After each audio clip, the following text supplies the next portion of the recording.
नमस्ते मुलांनो, अभ्यास करताय ना? करायलाच पाहिजे. आता आज आपण उदाहरण संग्रह 45 मधील प्रश्न दुसरा वजाबाकी करा हा सोडवणार आहोत. त्यातील पहिलं गणित काय बघा. वजाबाकी करा 3 तास 10 मिनिटे वजा 2 तास 40 मिनिटे. तर आता आपण याची उभी मांडणी करून घेऊया. तर इथं काय लिहिले बघा. 3 तास 10 मिनिटे वजा 2 तास 40 मिनिटे. परंतु आता या 10 मधून 40 जाणार नाहीत, कारण 10 छोटे आहेत. म्हणून आपल्याला काय करावं लागेल की जे 3 तास आहेत या 3 तासांकडून 1 तास उसना घ्यावा लागेल. मग 3 तासाकडून 1 तास उसना घेतल्यावर ते इथं काय होईल, 60 मिनिटं होतील. आणि 3 तासाकडून 1 तास घेतल्यामुळे इथे किती राहतील, फक्त 2 तास राहतील. आता या 60 मध्ये हे 10 मिनिटं मिळवायचे आहेत, म्हणजे अधिक 10, म्हणजे एकूण वरती मिनिटं किती झाली बघा. 60 आणि 10 70 मिनिटं झाली. आता या 70 मिनिटांमधून आपल्याला हे 40 मिनिटं वजा करायचे आहेत. म्हणजे 70 वजा 40. मग 70 वजा 40 किती होतात बघूया आपण. शून्यातून शून्य गेला, 0 राहिला. 7तून 4 गेले, 3 राहिले. तर उत्तर आले 30. परंतु ही जी वजाबाकी आपण केलेली आहे ही तुम्ही इथं शेजारीच नाही करायची आहे, तर ही तुम्ही कच्च्या कागदावर कुठेतरी बाजूला करायची आहे.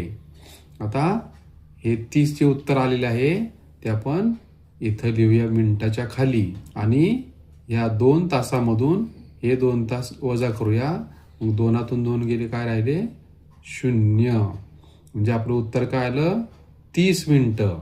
म्हणजे 3 तास 10 मिनिटं वजा 2 तास 40 मिनिटं याचं उत्तर आलं 30 मिनिटे.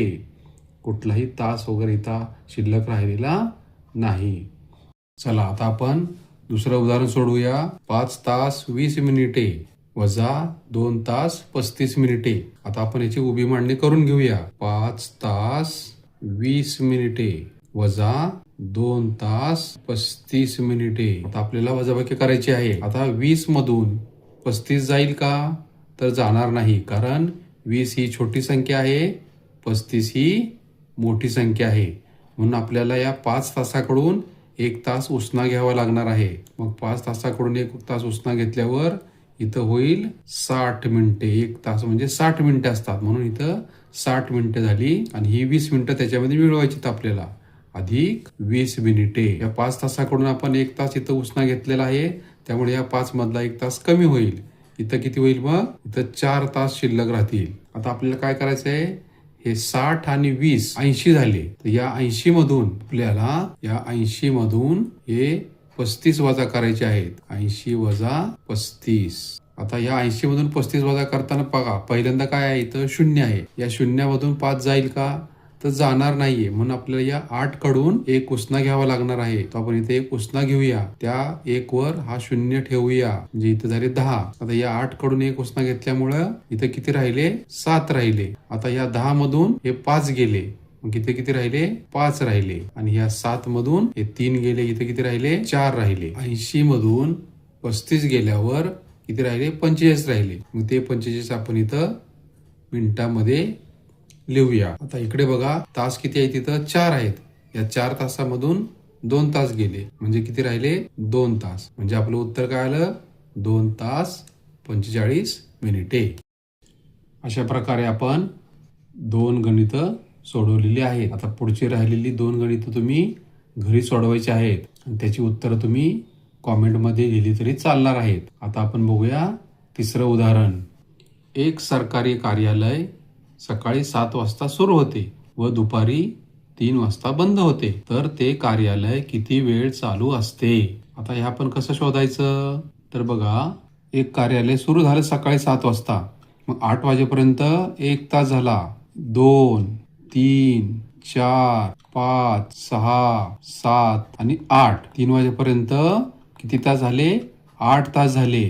म्हणजे सकाळी 7 ते दुपारी 3 वाजेपर्यंत हे किती तास होत आहेत, 8 तास. म्हणजे आपलं उत्तर काय आलं, ते कार्यालय 8 तास चालू असते. तर आपलं उत्तर काय येईल बघा, ते सरकारी कार्यालय 8 तास सुरू असते. आता आपण प्रत्यक्ष वेळ मोजून हे गणित सोडवलं, परंतु आता आपण हे गणित दुसऱ्या पद्धतीने सुद्धा सोडवू शकतो. आपल्याला 24 तासी घड्याळामध्ये वेळ कशी मोजायची हे शिकलेलो आहोत आपण. मध्यान्नोत्तर दुपारी 3 म्हणजे मध्यान्नोत्तर 3 हे 24 तासी घड्याळामध्ये आपण कसं लिहितो, तर 12 अधिक 3 15. 12 अधिक 3 15 म्हणजे सरकारी कार्यालय दुपारी 3 वाजता बंद झाले, म्हणजे 15 वाजता बंद झाले. आणि सकाळी सुरू किती वाजता झाले, सकाळी 7 वाजता सुरू झाले.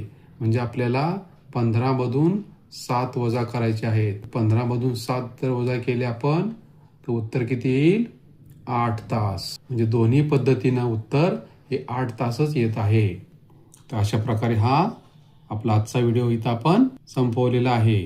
तर घरी प्रॅक्टिस करा, अभ्यास करा. आपण भेटूया पुढच्या व्हिडिओमध्ये. तोपर्यंत नमस्ते.